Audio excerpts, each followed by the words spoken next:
Cycle के दो phase होते हैं, एक इंटरफेज होता है और एक एम फेज होता है। 95% इंटरफेज में लगता है और 5% एम फेज में लगता है।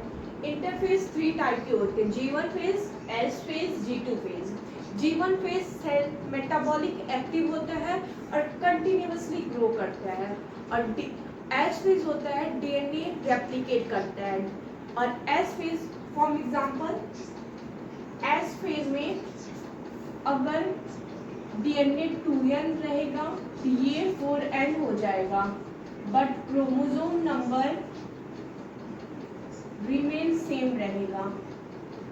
Chromosome number remain same. For example, if अगर 2n रहेगा, ये रिमेन 2n ही रहेगा, इसमें कोई चेंज नहीं आएगा। G2 फेज में प्रोटीन सिंथेसाइज होता है और सेल ग्रोथ कंटिन्यूअसली रहता है। नॉर्मली सेल G1S G2 को फॉलो करता है, बट कुछ सेल रेस्टिंग फेज में चला जाता है। For example, heart cell G0 phase में सेल मेटाबॉलिक एक्टिव होता है बट सेल डिवाइड नहीं करता है। कैरियोकाइनेसिस और साइटोकाइनेसिस में क्या डिफरेंस है और ये क्या होता है? कैरियोकाइनेसिस, कैरियो मीन्स होता है न्यूक्लियस, काइनेसिस मीन्स होता है डिवीजन, साइटो मीन्स होता है साइटोप्लाज्म, काइनेसिस मीन्स होता है डिवीजन।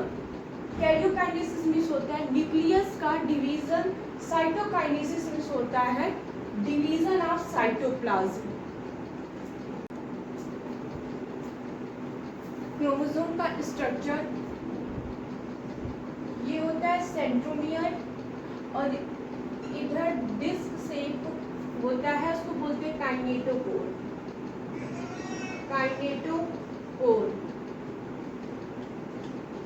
इसका शेप डिस्क शेप होता है।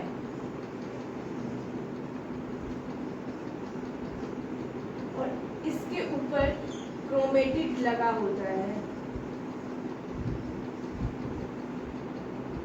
क्रोमेटिड। अगर इसे बोलते हैं सिस्टर क्रोमेटिड।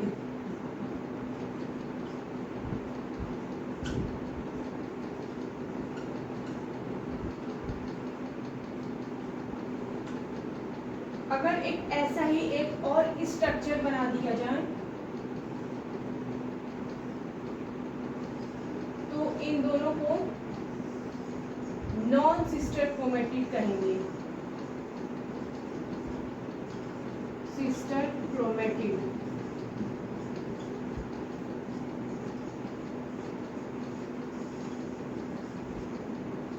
और एक और कंफ्यूजन आता है होमोलोगस क्रोमोसोम और non homologous chromosome. Homologous chromosome for example, अगर ये एक सेल है और इसके अंदर क्रोमोसोम है, अगर ये क्रोमोसोम हाइट को डिनोट करता है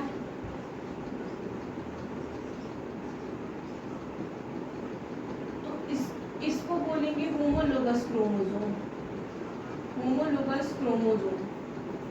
और एक और क्रोमोसोम है, ये फॉर एग्जाम्पल ये आई कलर डिनोट करता है।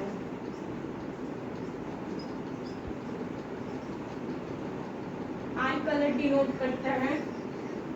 इन दोनों को भी होमोलोगस क्रोमोसोम कहेंगे, बट इन दोनों को नॉन होमोलोगस क्रोमोसोम कहेंगे। इन दोनों में क्रॉसिंग ओवर हो सकता है, बट इन दोनों में क्रॉसिंग ओवर नहीं हो सकता है।